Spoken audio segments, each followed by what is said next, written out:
swom wo ho kura ye ne shin na wo hyase e bo ho po be me bi si obeware o be me bi si obeware o na wakoka kire wo nanfofo na obi ekura be ye ni ade na mo tiem na afi aware number so ka wano tum empayi ese yen kaya no ntum na yetumi kaya no tuma eno na beboa ama ye di nkonim ewo obre ya ye boy emu mayen kasa bebre wate this month series eba no e don so pa say ye be kaya no tum na ya yada ye ho ese we ane nsem kakra empayi ese yemfa embrem ente no ye ko yenim na okay enti no eya na no juwada na yesinkunya no yade assembly ato board ema ye frɛ wɔn mu na asɛm no ɛfɔm ho bia ɛkyerɛ na fam ɛyɛ abu ni adiza asɛm migidi sɛ mu a mo follow ye Monday no munim ne ye kan na ɛkɔya kosi sɛ na abu nte no ho ase sɛ adiza su onyam 4 months ɛde no abu si dabi 4 months dia ɛnde na ɛba ne nya ne dia ɛno na okodru baby abeka kyerɛ sɛ ba ne nya odia na sɛ wone ababa wana from padda dia and ya diatre sawudi efrim nako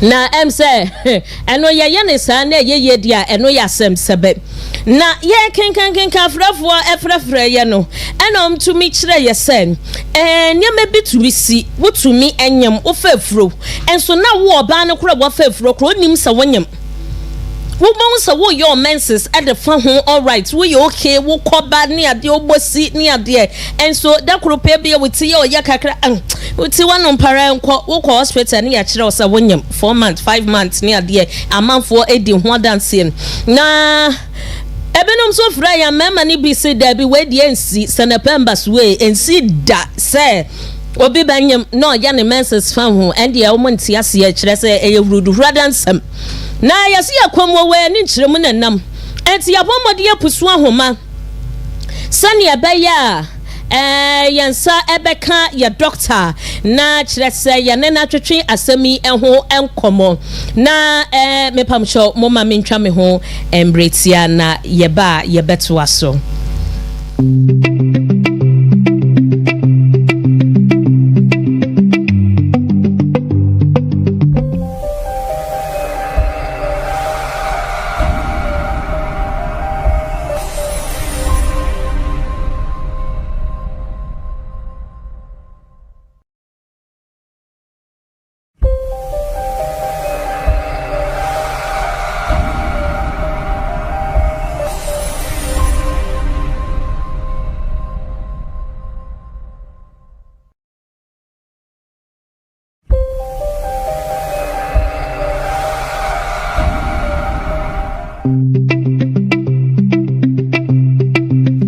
Yakuso Wontumi Nsem ena when it yana wasonso eguso no na sane ye kano mema binom no mo enche sade ne endi nti ye pusu ahoma sane be ya yensa ebeka doctor bi na ye ne na twetwe nkomo e wasemi ho se eba ne san ena medically sansam ne etumisi eye nokre etumisi sa na de ne kofa wenum nyina edeba sane be ya ochina nko wuti ye me girlfriend be as far as her one no more grow one person or china be catch ro say ya unka sa we di auntie ase ne debi yempe enchirechire mu bia dama azano ye twembo ho eti yaposo ma ama yansa ka Dr. Isaac Edujemfi oya doctor back who wa ben papa woko Kwesimintim government hospital ewo ena odi ne juma ewo ho science okrampo surgeon enti no Dr. Edujemfi ewo ahoma no eso doc what mean can doc what mean can mema wajo edeba Western Diamond TV so yeah that's it enti doc we dey frɛ wa tia wo ye bisa sen eba ne san ena obatumi efefro onyem na still oye ne menses fa ho bi wa ne dia be 3 months 4 months 5 months ne enho kro ne ba yeti ase a enye yie enti mepacho enchirem bia wo fa boye waye Oh, okay. Madam, sir, happening like. Okay, so one correction. I'm not yet a surgeon. Like surgeon, you do you be you are the medical officer. Because you do work as a surgeon because so okay. Yeah, can't so where a prophecy. That's just by the way. You kind of bleed in like you ever say Oba 1 year no finance ban. You can say Oba no ban. Mostly no and yet you can say mostly no menstruation, but sometimes you can say a menstruation. I do find say menstruation. And even now, no, there has been like other researches ongoing about that. And most at times, you can say your courses are about let's say major your courses. And a beautiful no, the emma issues about home, and then say, Obio, you can say, you find say, men's airbank. Moja na eba kusiana obano eto yem and the menses neba but what yaki the this controversies neba say oba echi ebunisa kusiana bosono no eba ye na enya bema hunsu bia anka ho ehia ma fertilization e take place eno ena ede menses eba but it is not like that. Menstruation awodie na you can say uterus na ne nyankopon aya like a shed just to shed those blood within the just to bring that blood out because kusia ba let's say kusia enhia be ma hu so bia kusia no it undergoes what we call degeneration and as I say body it absorbs back and it doesn't come out the blood. Then the grenade journey. The controversy. Everybody say, oh, everybody say, waffle food, and I was not so doing so. Into the grenade, send waffle food in the area, etc. But Sunday, Yamian, so about food, that cycle, I say, a switcher because it has to do a hormonal. That menstrual cycle with the pregnancy and everything, it has to do with the hormones. It is a kusiane balance of kusiane ability, them are only sure as a fertilization take place. Hormone be or what? I say hormone. You can say a cost with ama hormone, it will help with Apolano, so better you phone, being near the kusiane balance in the year. Bema who should be an asa hormone, a cofomana. The echo from then it leads to the shedding of the uterus itself. Not just as aba. Then because menstruation will move you can say phases. Yeah, we have the follicular phase, we have the luteal phase, we have the the have controversy about and I mean phase still a uchima. I just say planning it has to do with that mentality say kusiano and I feel bano hoba semojano ba entesa but if you have courses ma oba ebunisa and as a body finance but giving being pregnancy you still wanna see then you bring the factors a little to that the mature kakra about menstruation, what it brings about no, like age have control the kakra. Exactly. But you need to ask us. And see, young factors be me no be pay and kahona yentu. All right. Yes, should be a friend of implantation bleeding. Say akolano aban our better uterus minimum. Our cardiac nyama do send the all be or then who ever born.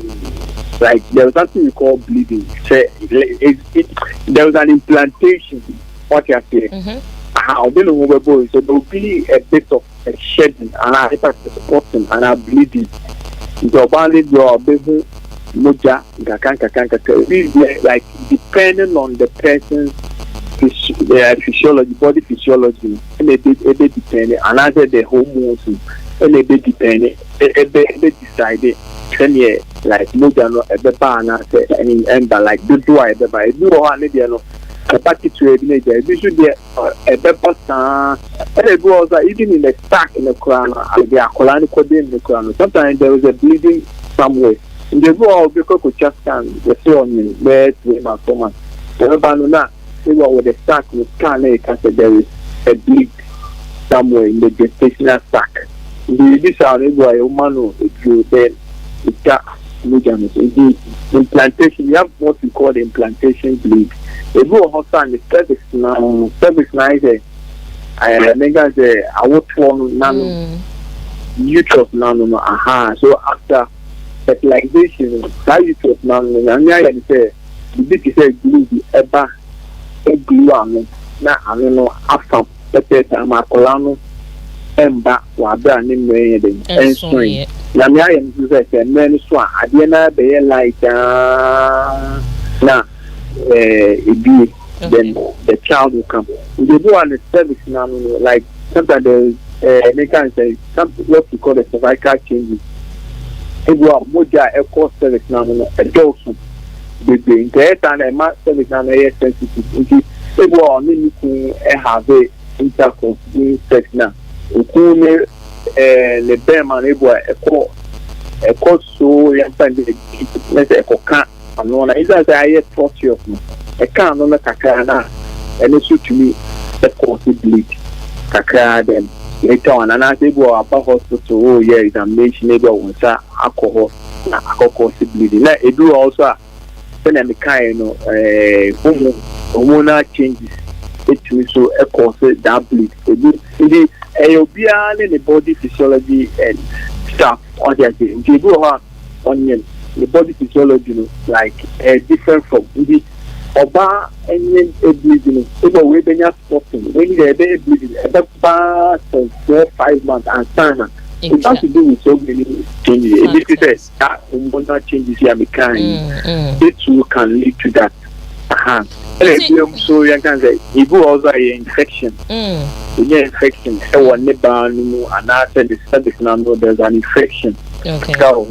Then also it me lead to Obano over bleeding doing a and it becomes a go also. The other my boy needs to know and there will be a kind of ectopic pregnancy.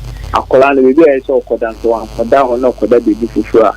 And also on my erector on you after they know the cocoa just can name say ectopic.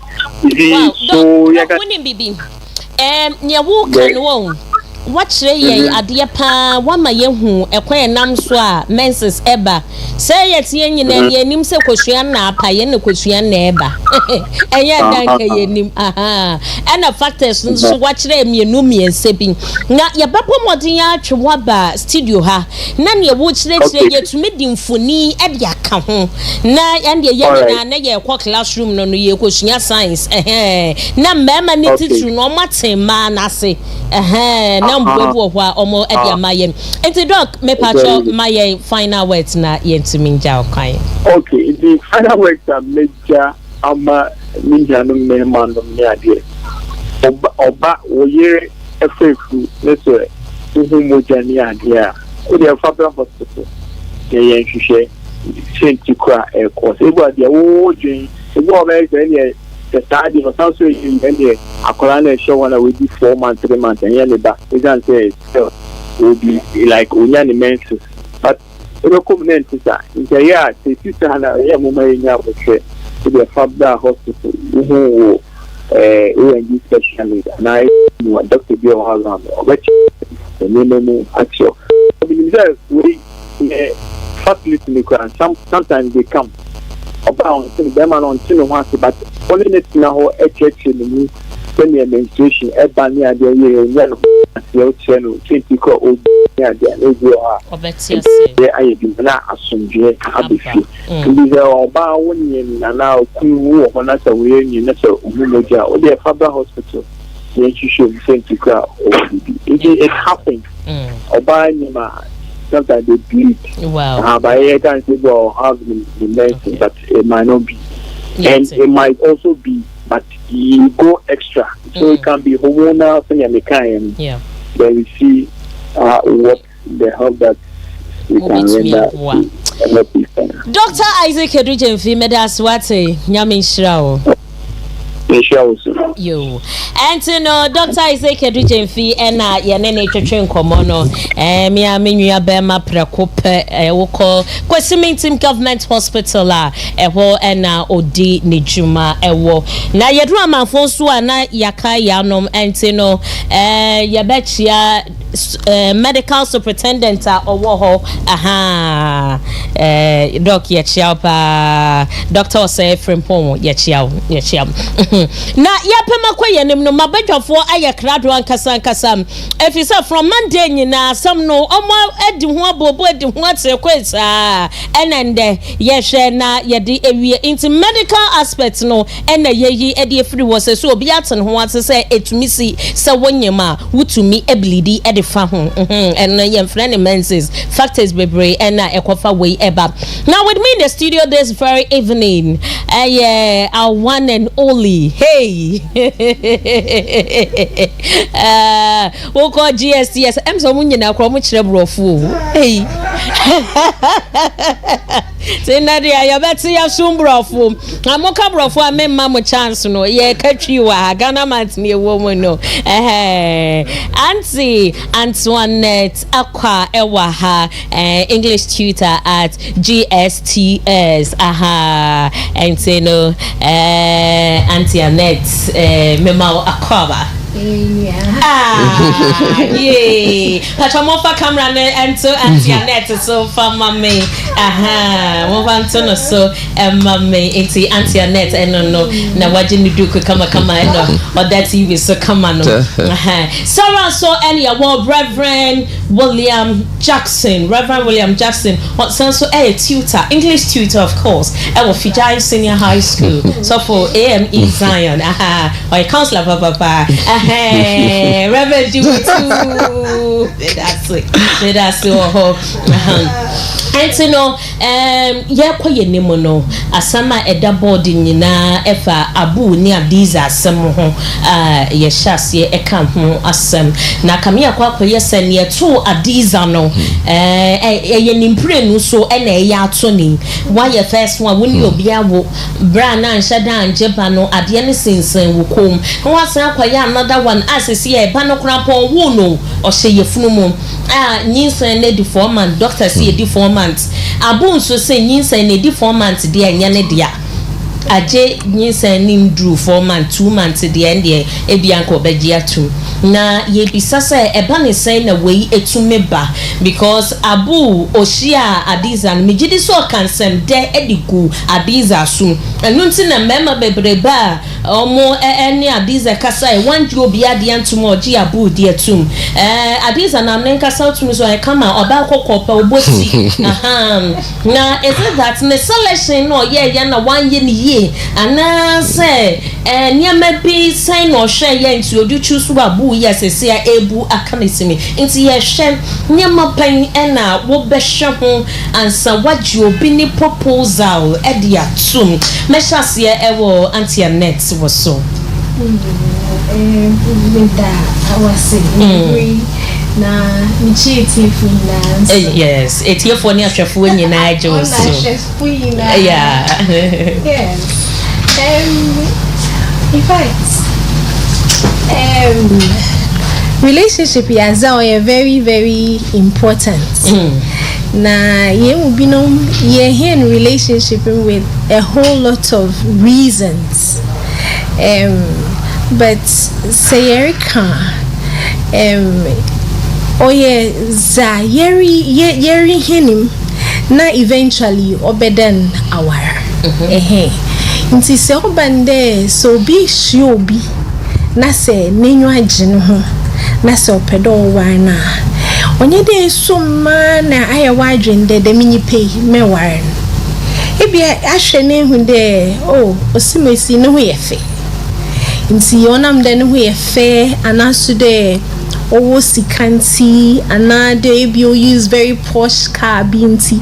Them are kind of reasons since na ya wajin there the mini pay Mr. Me hobebon na wawaren ma wawaren we put tumodu mpempen subia when you pan besian get especially besian obesian na dwunum no ono na dwunum or catch and the me benyini a menyenere kashe we ya na da menyene hihyewe me make sure the menyin sen make sure the menyin sen ama wajimatum na wawarem it's on or you're wrong footing or you're wrong be zibesha side onam dem me pede me chinets na ho nti no be me kuninti menyin sen na ama wajimatum say yeah the ma ebe we there orin koye njema or relationship no orin koye minim senti kra irabane ye them at least from the last week meet say no chede no me were questions baby na me pede me bisa last week aka wo ba ya kan me ma kwan ma obisa dizani abu nsem bebre o sit then na a kitchen de or guy ni kitchen abu kitchen de on shena we nyinsen it is a waka de shena nyinsen why don't you protect yourself na de do auntie anet be ma no aka cho say shena nyinsen ada no so ba no ono so ankwahye socks woni ni say wonye krado for ye kan say eba say was so watch sauce elesu boots and so what be na field no so obebo oye no kwar but ni na nyi dey say all yenke de bring back all said and done I will no beka wokwanim another one I will no beka wokwanim nti onam do beka wokwanim nti no de eye mo de that is Yerican then obi on your Christian side just obia say Christians ye engine tum there you have to go that way and sana what the waranka say ehwe na ebon ho ban ama zawaka no aye enfanyi sano enfenshen na wa beye aza odo ojina do no the foundation will be wrong and pam nyanko Reverend Jackson so na Reverend Emma bebre opo ba na and the sweet talks here the more money ade na ba no so ya dwin ma ye de I so condensed smoke ye de okuti mu aka ho de sa esa ye nhada nhwe factors bi na e was a ye share answer ya selection in the real life situation no what are some of the factors e was a ye share man side ye bia na ya ba embema no aside yo mdasipi michia ahwefu na etiefu nyina aware yaza no kwanower so twa de yetobo ahwehwem na yebo mpa na nyame jehen yetum ye make right choice. Marriage is not just about romance or attraction, but then a purpose, partnership, responsibility, character, na spiritual alignment. Nti yode yehwe nyia mzungu ko bano hun. This spirituality what's then ohia pa is a foundation, especially Christians or any foundation mpakune spiritual level what's then ana ujezin ojizi otwase who believes who principles na azina no so hold the same thing so until them paza na ibuwa adwene gudo na efanyimpan wa bra until wasi with them red flags and the person will mocks you until ujezina ase zeye bia on fa no ho no na enter ho bechiro so na hyes na dem nzama na adezi nanso onnam ebia dobia nya nyimpa no wanwo ofio bi aninti ekado ebu anwu agu nzama bi do nam so a was a whole na atete no was babo the spiritual compatibility is a key answer na ebo roman are we compatible spiritually ana otse namafo ya be ya spirituality in ya fi and ya ne say girl no what wo our Manchester no buodu ni ade ne da ho sa hwehwe ye bi spirituality could be on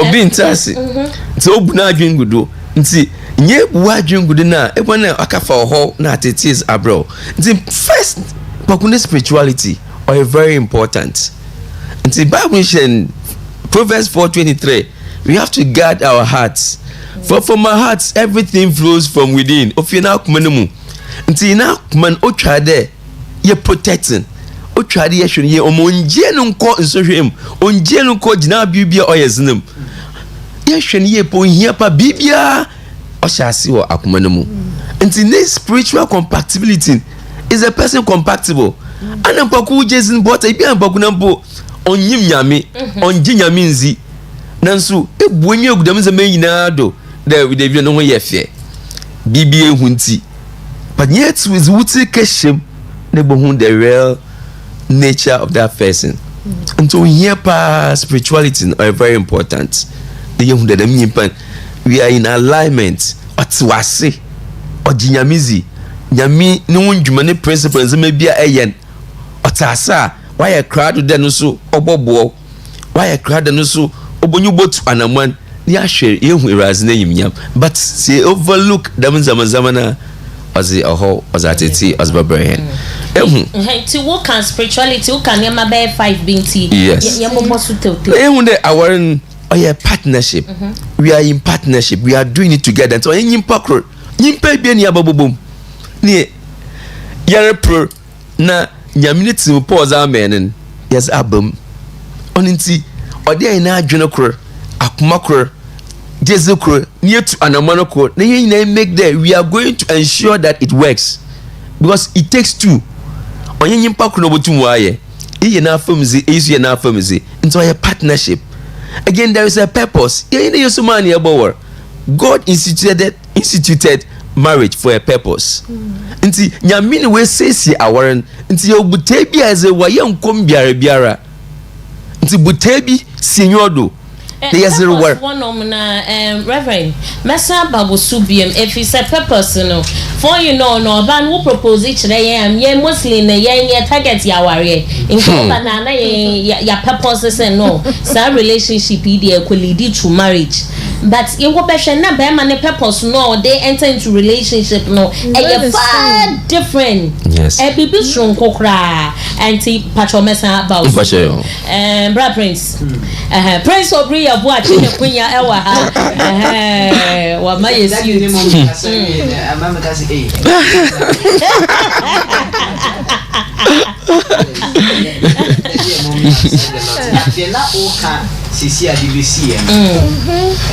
one of the questions are one of the questions are meka and I make say e was ye bisa en ho ne say obi ka say me pese me nu tu anamo the first question is where are we going to and when because say o your bar say ne be meka you are against time by age 30 na unkosia nyamede ma on emu half most women will come into the world 2 million eggs by age 30 aka 1 million 1 million na age bia eka hu bia no o ma ho odi no bibia ekofom nti wasa oba no ni time wo ho anyway viewers for your information bra prince yet more fertility center to oka nkosua no say by 30 na half kwa yen taking it serious oni me oka e ma bebre omo kwo no mo super wo nti decision yet ye ne pa yen pa wrong decision this time round nti the moment obi ba wa brabo mu no e wo so hu say be ma no advantage obi na ka say be ma nyina na the chances of a ma a bit ma ba na brabo mu doso ti be ma di 40 e pa che say obi o ye 40 or below 40 to dey be above correct me possible but oba de unfi na ko wani ma che say omomu osoro anomo che say wa hardly say oba be fa obi e wanyini chen ni bebre enti it means our chances ni narrow nti obi ba wa brabo ma immediately no e wo say with the boldness and courage obi so oba wa brabo mu adi serious bia ni wa ugo bisa answer question na obe offended say okay where are we going nti o plan ye da ben na pese ye kan ye hubom. I think say a very important questions are yeah man was you consider na daddy can be about yen spirit yen faith and yen gidie and the spiritual say nipa nyina we all have adibia nipa ye bia. It stems from a set of values bia ye hold enti Amos odifo Amos Bible mu na okay 3 verse 3 or say chapter 3 verse 3 or say nipa mienu betima nante. Can two people work together unless they be agreed? Inti nipa mienu ntimi nka se mu to anamo abuma abra omu nko adwenkro e wo nneoma bi ho. Inti e was me bisa me ho say enneoma the way I see life, the principles na me de live no, is that the same principle na nipa kro e de live. Inti for example mimi ye Christiana, there is a way I have been taught to live life. There are values and principles I know are building my life over time. For example, I believe say usika eboa afoforo e de boa nyame adwuma eye. Does the person believe that? Because mube warrior afi musika se munye memisika usika. Now your money becomes adia. It's where it will go will matter. Nti say obi baako ni gidie kire ne say o sika de the usika would come obi akoye, then he doesn't believe in God, then always there will be battles. And na ma de biano you can't the faith aspect, the spiritual aspect. Enti ne to de be Christopher mienu, but ena me sorry different to mu continue to make us know. Why? Because e wo mu se nyina ye agidifo, but in sorry ne to de bia ye ngidie no part be very different. But a bit many worry for they are different, but they've come to understand that even though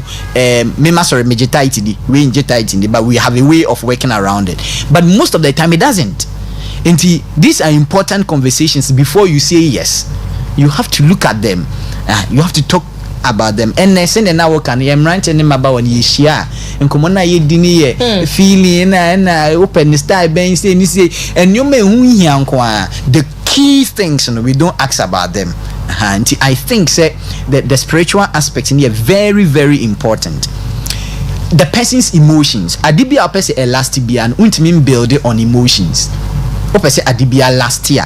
Adibia with emotions na ye na bro because emotions are transient. Say many beti magic 2 minutes we be humine medwa.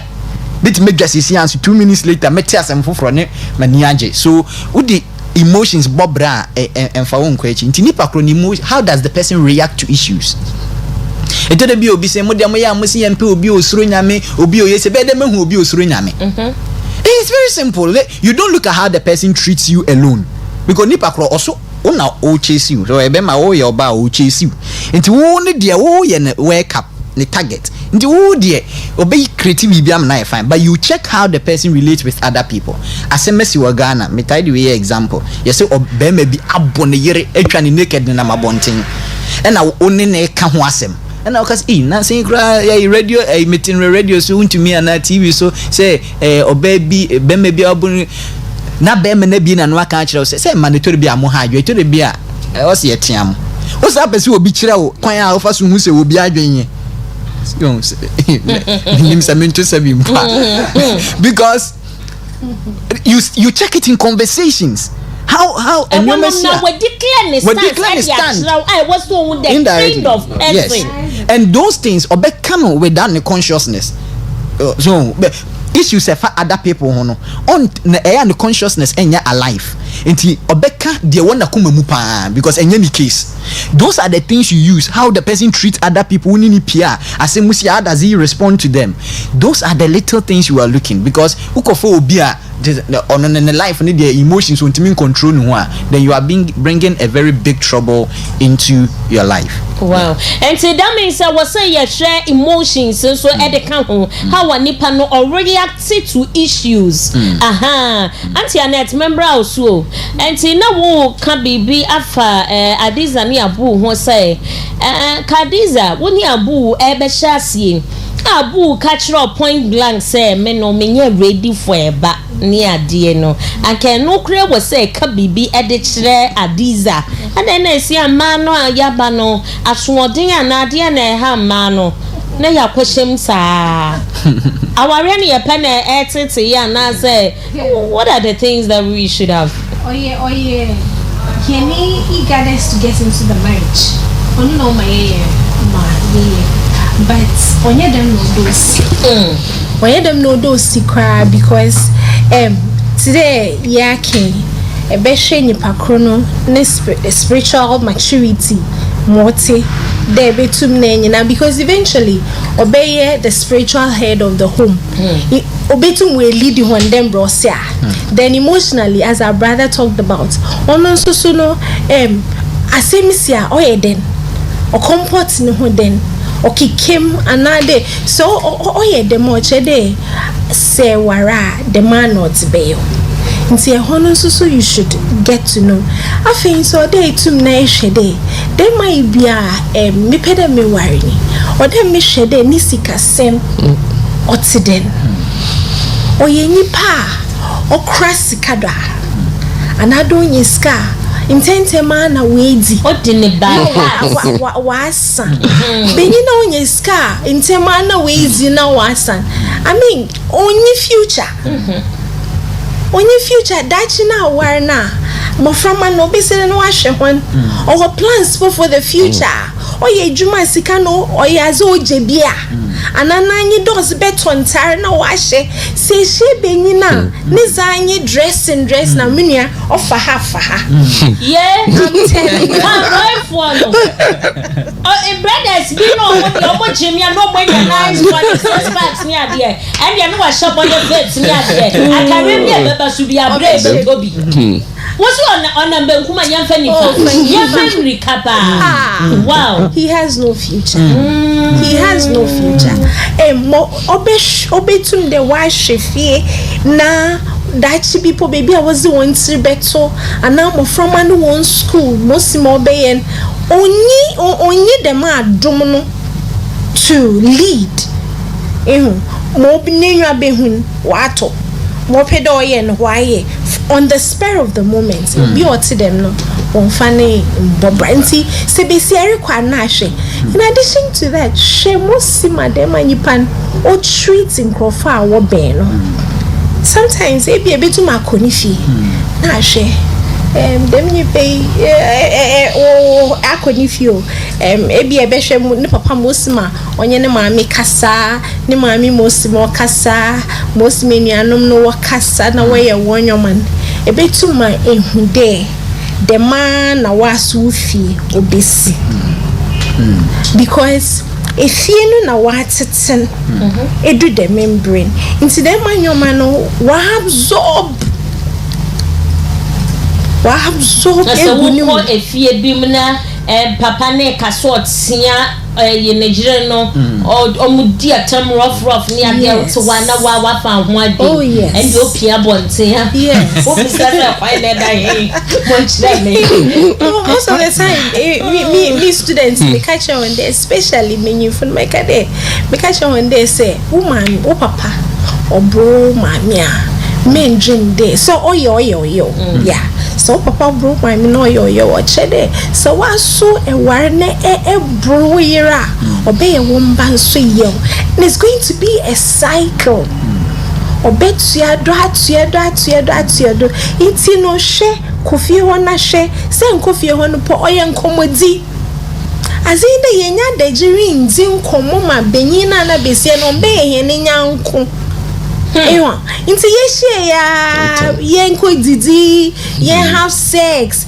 this kind of inti in komo ebenya information won the mini pan hon yentum na yembisa the right questions inti no bandem na zode hun ehu inti ebena as we kwana akɔhye aware bi ma warankasa wenwa nkɔgye inti se oyaza okasa kyerɛ ni nuanom anyhow wunda waso obekasa kyerɛ anyhow because them know it's a matter of time them know who them na wafem inti dey ya na obe hwesu de owo oyenyipa what can then obande se conflict osia how does he handle it yenkeda samaba na asam no wo cheche anade ebufu aba nipa no bufu no yeden ebipa them time you won worry no bufu no yeden ohwe wasuoma otwa buta o ye den o dadzi no to in no de bowa my friend e wo bi o ti dem a fa left no fa right obi o ti dem no don't go near because to them it's a matter of time obi maltreat you obey wada when you anye nji wo wawarem and the man not especially saying couple day ni pakro or problem with ebia there was a work and then break up in the marriage no mama na ne papa ho na war na abofra no or bitterness against the father.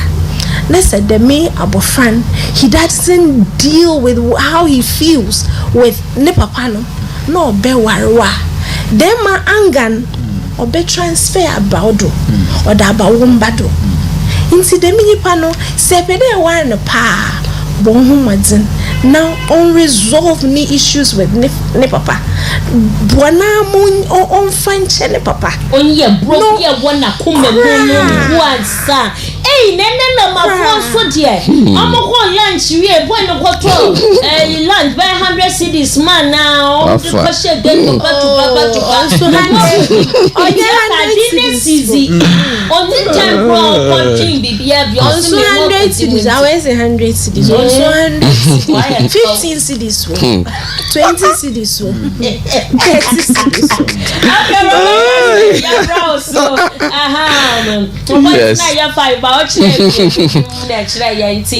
now you have factors what say you consider yes my main for character is very important or here pa de yehwe so you can say be you can awon feels oboko na susuban ozo baba so de yehwe ni pa Proverbs 31 verse 30 I say charm is deceptive and beauty is fleeting. But I can ask now, say virtuous woman will find. The character you are so here power in you come, and a yimpan obaze, and a yimpan ozinyimpenny, and a brasse, and or self-control.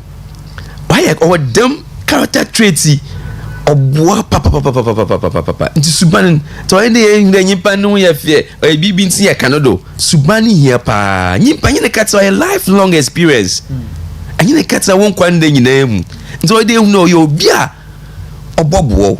Now, Apostle, Reverend, what do you mean by your dream say?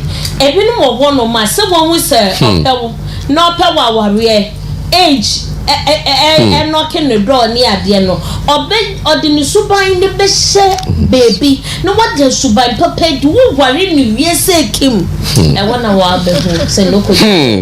And na during courtship na ina ode tumi steady ehun and sana it would say rekodiem e ka bibi about family checks na azin ni na obobo ma dedem suban bi ezi ona nka na say obo waren okwhwehwe fio show background character na azin na nti answer zibuti body roman na nhwehwe ya wa investigation na wa yen obo bande pina onhwehwem awon fie bibi poti bi os na nyu esido na wait anaman but character ohia pa nyimpan mo oti munisu mo oti oyo bi obotum wa abo oyo bi obotum etu demand na mon na ansana agede na anyine etu demand na mon ti character ohia pa oto de bien so de onya lifelong vision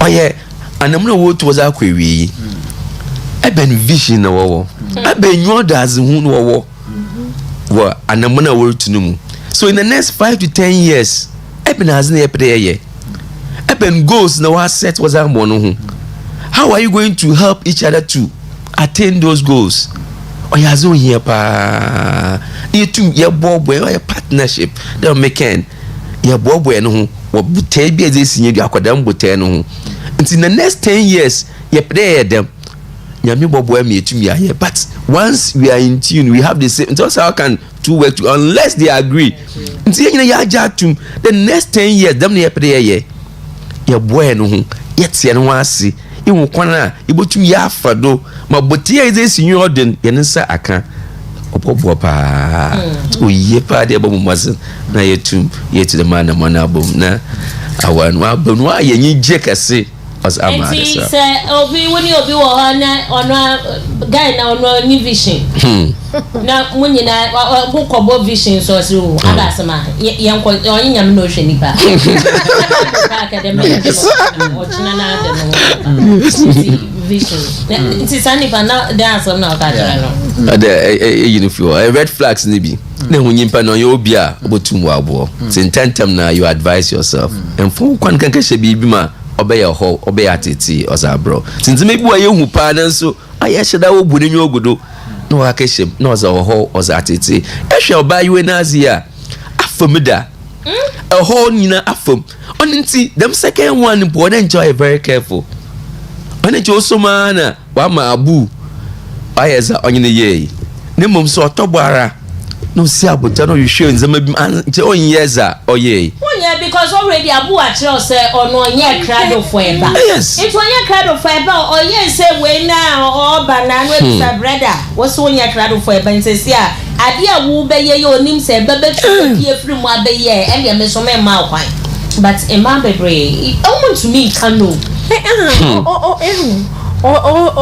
no asama book no wati but ono so nyim de se manye de ma me ntumi nchini njina ho nti no o feel there se me nyinsen na me weza e kwan biado obejima atu but that is not the case okadom nti wakadom pe no ode tum na ehudom pe na fe ayet de mo kenara Nemo one can says the wine drink bay na made onam the mintino wax since and oh they be a baby mama baby mama okay no so wa penny baby afa baby day eventually akokor asana kobium no from no ebesi the national one. That's the question.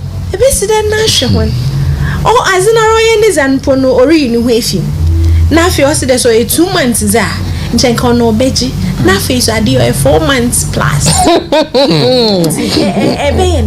yo anti yambra princess so bra prince nkomo na ya de still na ya show education na ya ma no anti wuti tv ho na afe na wo ko chusu brebi wo ko chusu sister bi ampacho ne ye foto to ho ma ne ye rule checklist wo hwe na wa take we weti we na wa ma ne max na wa hwe enkonkwa ye mistake bi te se ne adiza ye ya sesia no akwa ekobu aka na semu anti bra prince ne ma ben biem sana so far we've been looking at the things that was washed in the person.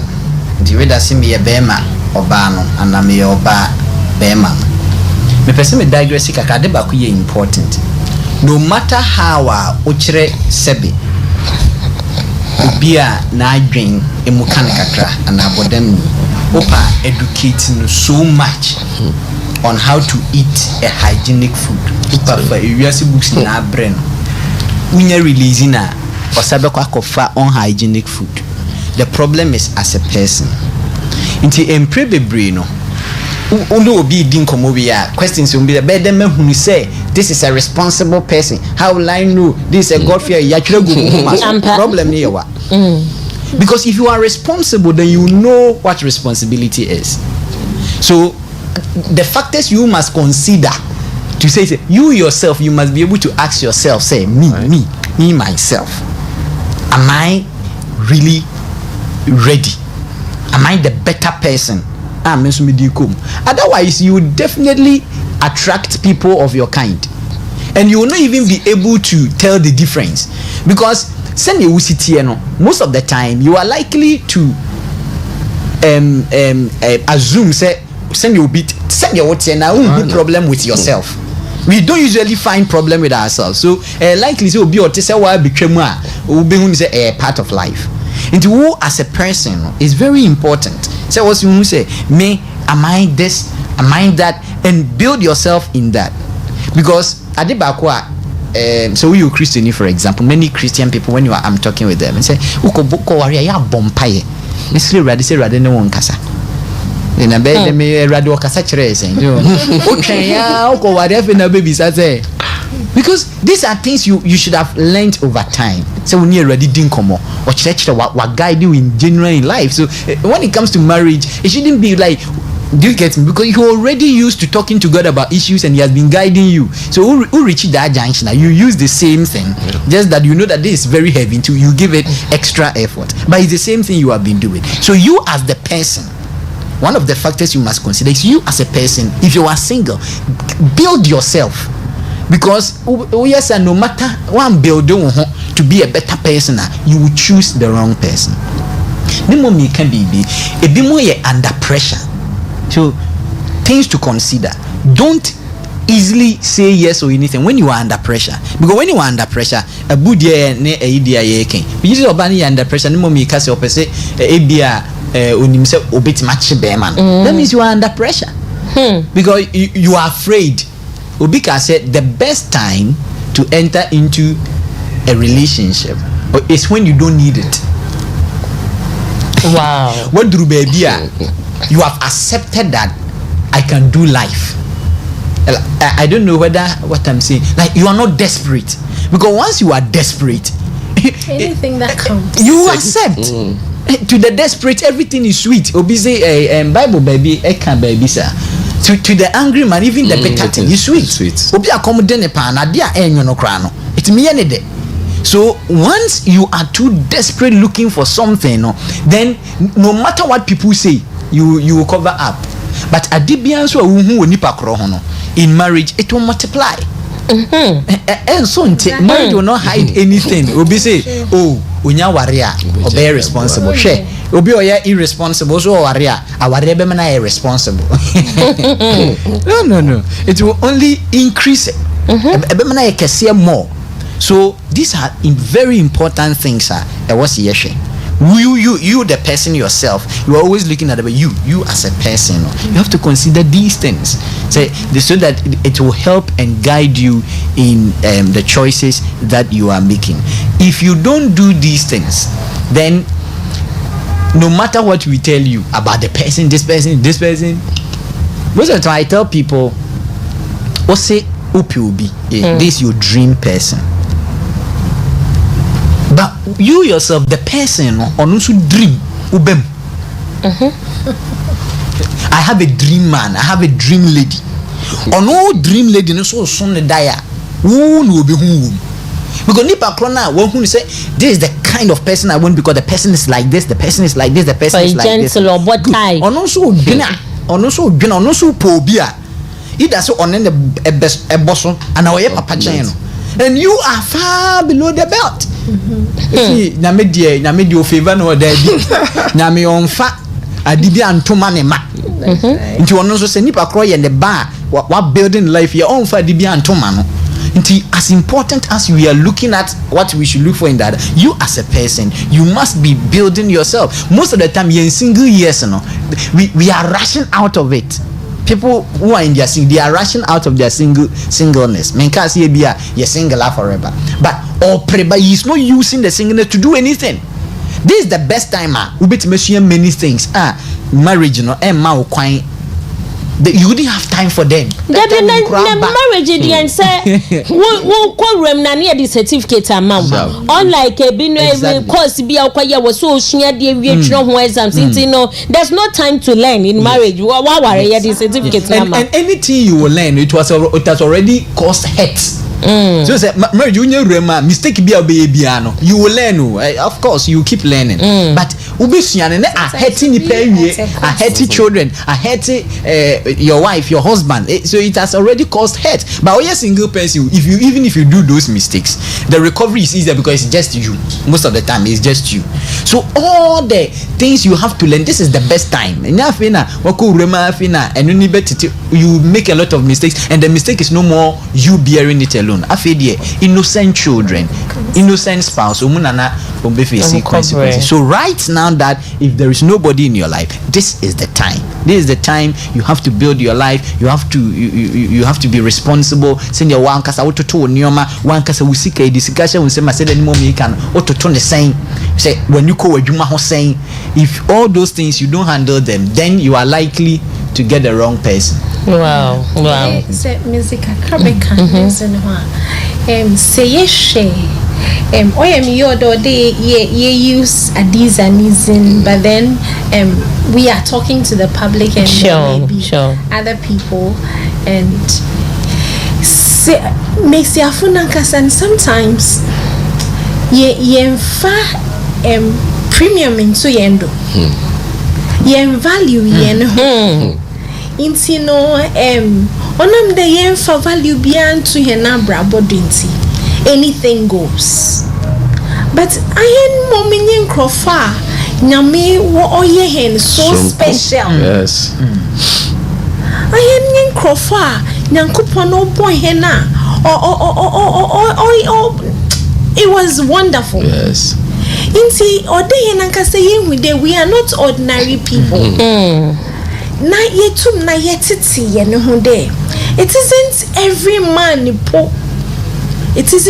man po that I should associate myself with let alone me ja me ho mo nyimenyin sana owi a wa beka de mempe it's so demeaning Patro demeaning ne ya brofo akire say oh yeah asefiem so me kan ne teacher say brofo ya oh yeah tete oh yeah asefiem oh yeah yimguase they were a woman of substance on sit down oba bobosi ma ho kwan and honoring you there or there yesu na yerin yesu ya de ye betiti ye no yesu ya de ye betiti ye no ho ami dem na me pen ma brabo dem when where it is ho a benyin na nkasa na oba o onya wo na eko na rohwe mosima e kasafa e wonzama fa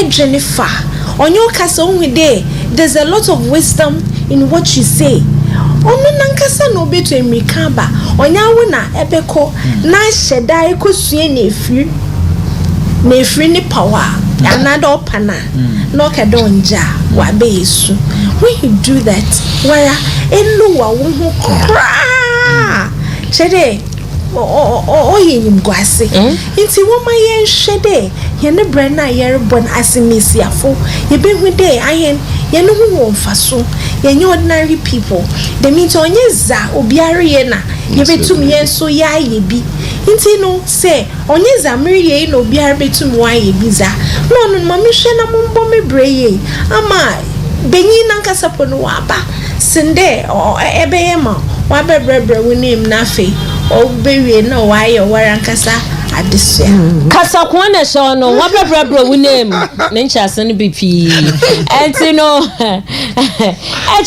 bia phone lines na to me call Reverend Jackson so Reverend emma no mo ede nyinsen ede trape mema sene ye be ware omo no asan be ne ye ka kire omo oh yeah tete wonje kra onye asa oye nese payfo na so bi ka ho because obo wa on ware o amahwe chidenyi sene okodu ne mam na ne papa n'anyima ne won da aden de bebe wadri de force or that ware obeyo but ebe hu de when anya njidachi obekede ne mam na ne papa na working na manka said ami awa ebe se bona ewa wanmu nyanyije either of washan there on mawaro nti the mazens or there we wona adwin fidu kra there ibenyin sen there's a trap nyimpan no ababa waro no nemmom sesi hu dem yereka bomos the capacity building ohia pa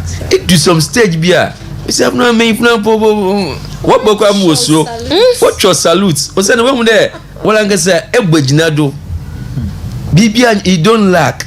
And when preparation meets opportunity, success is inevitable. And to say you na kwami boya okodo pepe nti mo memmo mazin say no za yepen yen shase yen say yen wen fama zepan e kwan boboi mama onye de inhye bi mama onye de obiare ye ti musume beye bi no mba musumubo me special nyami atoba asem na wabon kwanso nkodo oninti one day nyam daisy nanyen me pacho ye baby phone lines na tum in less than 2 minutes. Number ye didi jumano ena egu TV nasi wonom 024 807 1174 024 807 1174. Freya sese ya na woso no wadwe nkyere no woso watumi edi abana ansa na ye beko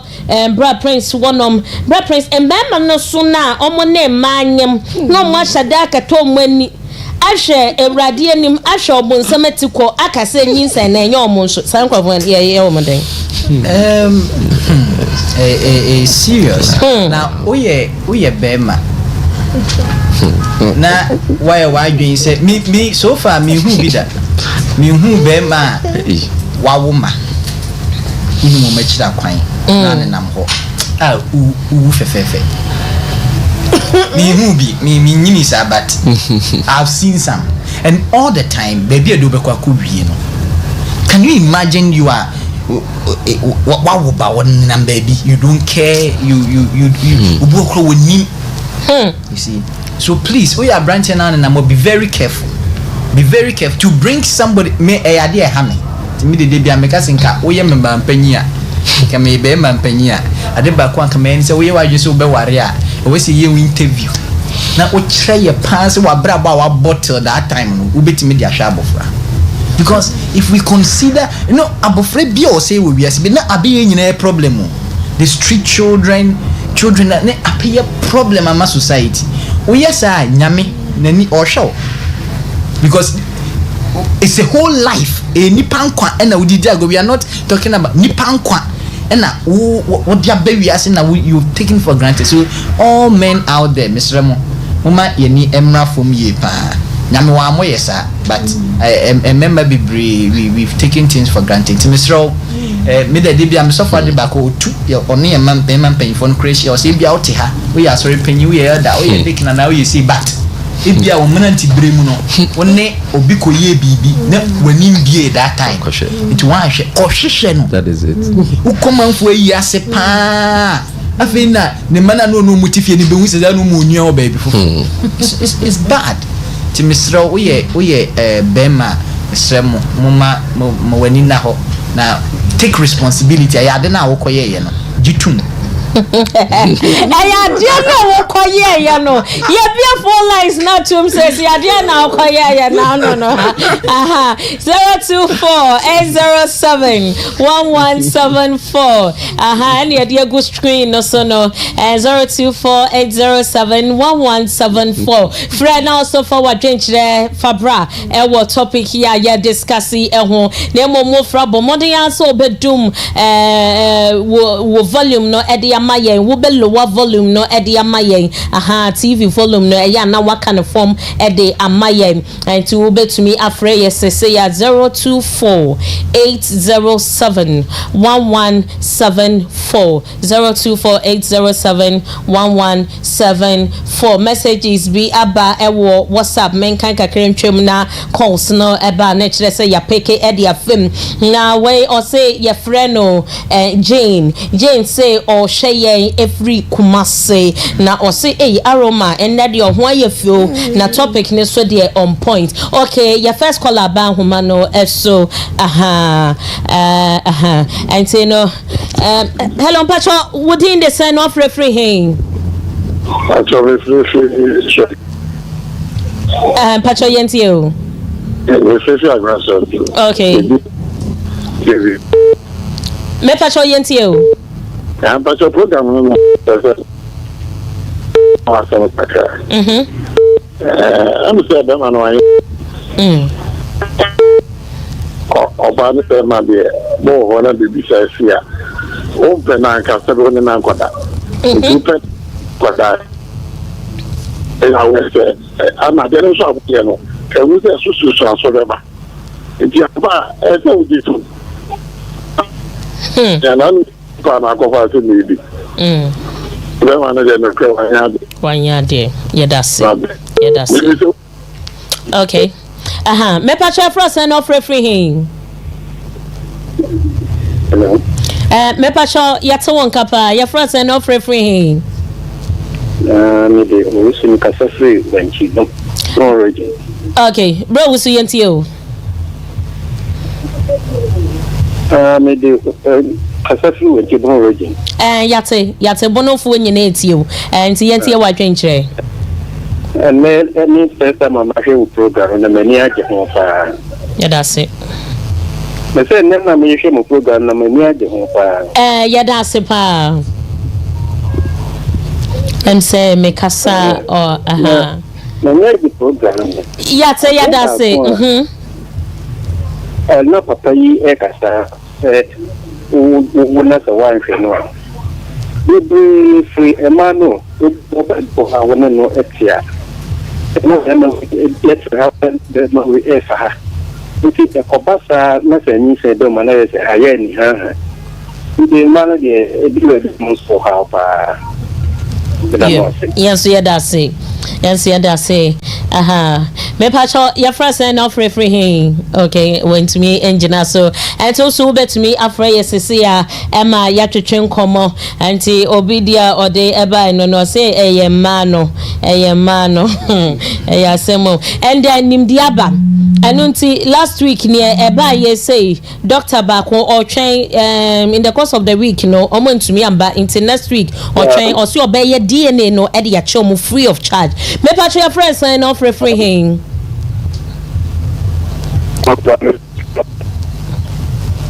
pacho yenti you. Yay. Okay, him say ne line in dimbuano. Me pacho your friends sign off free. Ejapia yenti you. Yo. Anana me dem too. Oh, hello. Ejapia pacho lower with TV ne mame why? Lower with TV ne mame no beti enka Ejapia.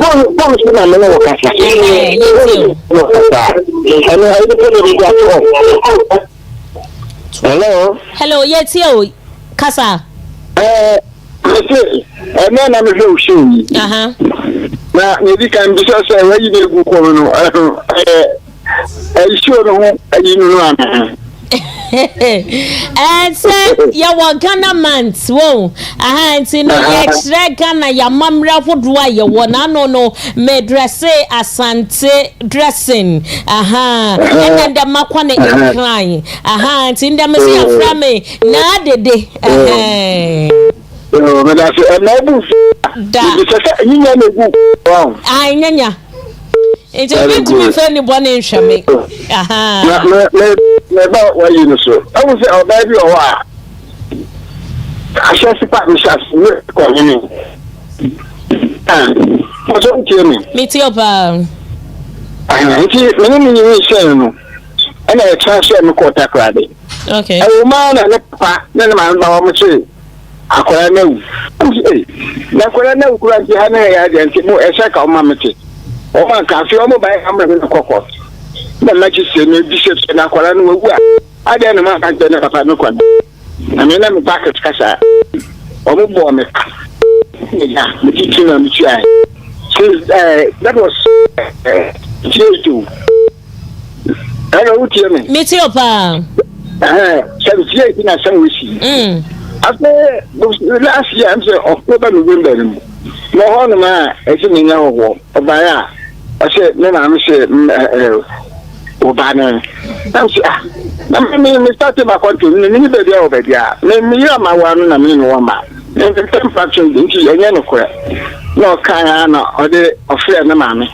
No, mammy, so, or Bonnie, or said, Nina, Sinesina, Aquana, your back. I'm saying, I'm about 48 years. Now, man, no papa de ko to na se akwala na wu ebo ka no. Asem ni je nyame de. Nti e man so am ka ho bi. Akwala no I started. Oba ni se na ko so beto na so. But then ni afita. Nti I say no, sinam sinam photo wala 48 years. Wo man o si wa wu. Wo papa wo na na abomka. And the other phone so. Yedase pa. And you know Yabefa of Refu Diho. This is a real life story. Senior Yeke Shabe one would say 48 good years. 48 good years. What's your palane wood? Yes, Mepacho so bet me a free yes, say ya. Mepacho frozen off referee. Pacho Casadin and someone can.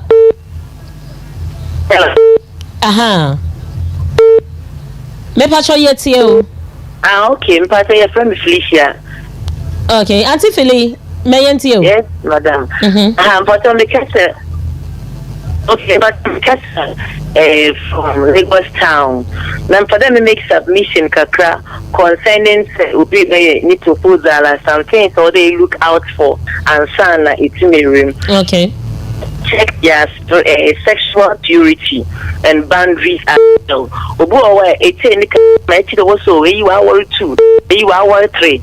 No okro na so wo to one o nei so eden wa ko wan chiro eden it means of what such person when you realize these things on the red flags or they too much on which means obotuma wo robin park won into no so they consider. And the last submission I want to add to it is that do I have peace in my spirit in the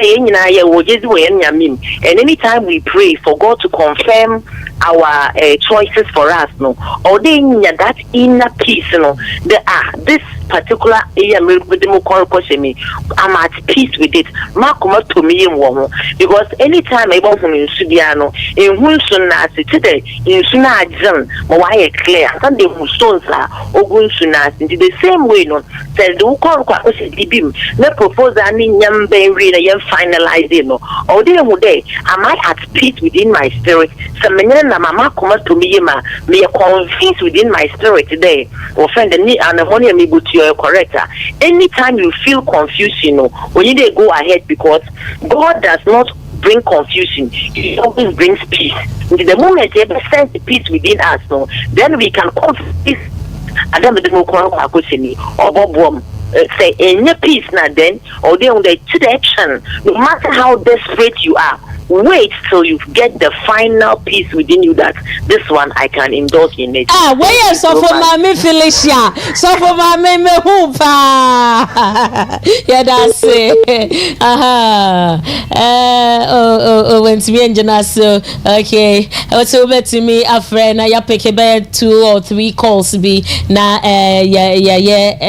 see and the number na and a good string no so no 024-800-71174. Also bet me afraid yes ya na chire say ya twetwe enkomo odishia by your frost of referee. Hello. Mommy yet you ya frost of referee. Television-Takoradi. Okay. Auntie Francisca yet you. Okay. Sometimes like okay. Oh, Francisca to me engine so. Yay, Francisca. Yeah. Okay. And you know, yeah, Brandon, I have a producer, Mammy sign or say to me for calls via BM. Okay. And see ya beba ya beja for and now so at BM na. Mesha say free bra princess so. Yet ye your callers ni omo kan ni ade ya dear na ye de beja omo kwan. Better say live your life as a single person than say odon bekwa ko bata obi na up frustrating.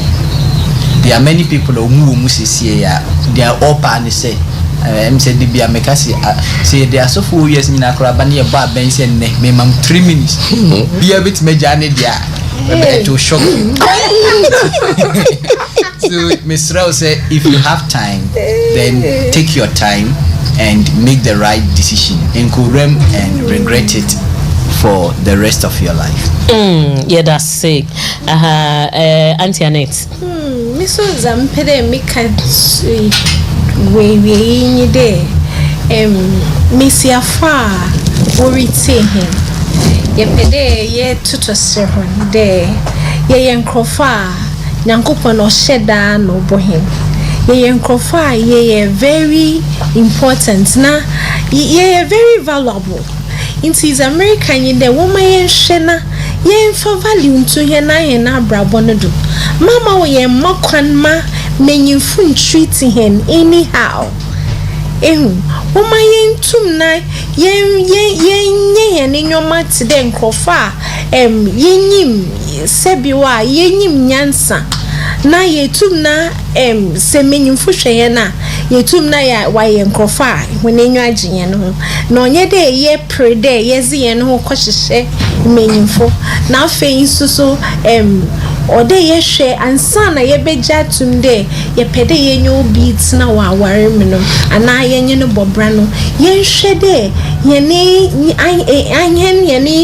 susum yɛgɛdɛ yɛne spiritual maturity no them on no ni benyin is no online yɛnhwɛ dɛm nipa koro nso ne sikasɛm dɔɔten dɛn ne emotions dɔɔten dɛn ɔte hɔ a ɔtum na ɔyɛ nipa ɔwɔ abotara so ɔnyɛ abotara nyɔma ne nkɔ yie ma hɛn nti yɛadɔfo wɔ ma yɛnhwɛ wow na yɛhu sɛ ɔde yɛ ne yɛ ayɛ ne yɛdase Reverend Jackson Zamaka na mama yɛn prayer no ho ɛnya abota yɛnsiesie no ho na red flags bia bɛhu bia so mama yɛn bi na adwengo no na yɛntu anaman na yɛnhwɛ na yɛntum yɛnya awarpa nyame yɛsiesie ɔzamen ɔyɛ lifelong nti yɛmɔmɔzen na yɛnsiesie ho na yɛnkom na yɛnya awarpa nhyɛ nyame ne sin konkon enyimnyam yes and no mabɛdɔfo nyinaa kasa woman mensa ka woman yomu edidwumai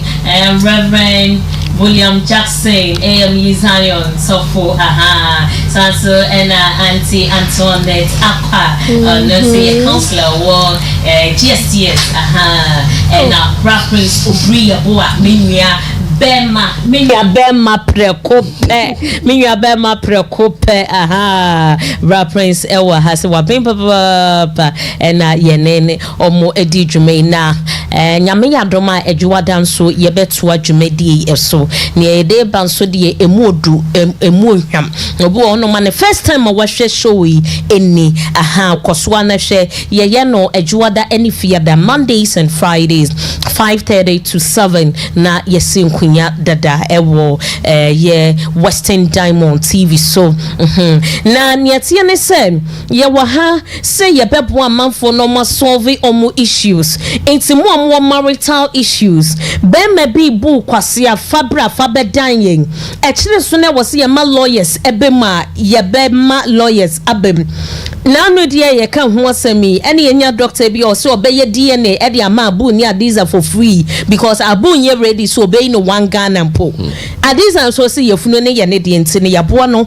se si omo enyom solution ebi also obebi ebu kwase afabra ebi nso ye rental issues which yeska ede ma fiera diska ne wie ya opomponeni opeso otu wo de afabra nunti ena wontumi mu nsam ewa ha no ne nsam ma wontumi nka no bra na yen jebre na yen ka na nya solution enye ne ka na ye de keke debi ente sa ye hwe ama wonya solution papa nkwala ye toto mom na wo fie ni ade na hyehyɛ amanfo ntumam na ye sese nkwala se omodache ni nyina fabra na ye bede ho dwuma ede amount so ena wo so opese wo beso ye mu ewo dwumadie yi eho me pacho ye pon show ye obetumi afre me personal line no ene mo amowo issues am pese ye boa mo ma mo solve no momfa me personal line no na ye ndi ho komo ne tie ne se TV wo kasa na so ye ye advert ma wa the whole Ghana obia ete wonka enti wontumi mu nsam no wanso a woju hu di bra na beso yasene na yembo wadwuma hu dewro emfa maw number obetumi afra me ye pon show ya na me no watwetwe nkomo 054 100 20 50 054 100 2050 your point show ya frame na yending komo ewo ehiro so and oshema fadie ya on say me ho ya fa ba entino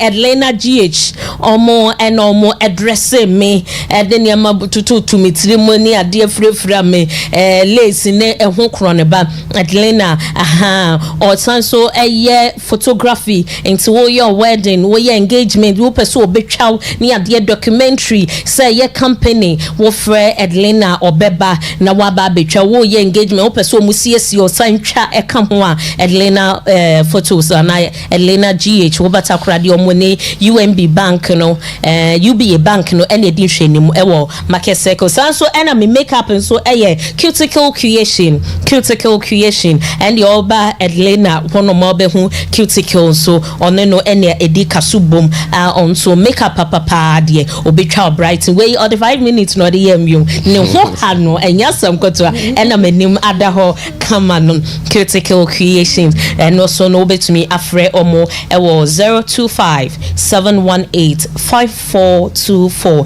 025-718-5424 wofre cuticle wansan so ebetumi aka Edlena GH enti yase ne da ekwaso ya ni pitiri dia any a day and ne Wontumi Nsem on the 13th March of this year edition no yedini nyine sie as the PSA enko Emma MCR fu nyina sanso enemy able production team executive producer na Bupra Sarah so mana prek any afoforo na omo eka me do nyina se wo so oche bre na oni me adwumadie wo hwe ye nso no me das papa me ma me nimpo ekua obidia ba se o hwe ye free Takoradi no si show ide ekoyie papa e wo si ofo nyina me de nyina se me so me di adwumadie ho chia me hene di ba kope na me giso oba panyi Monica Dede Donko Aroma blended ya more from me na Dede me da say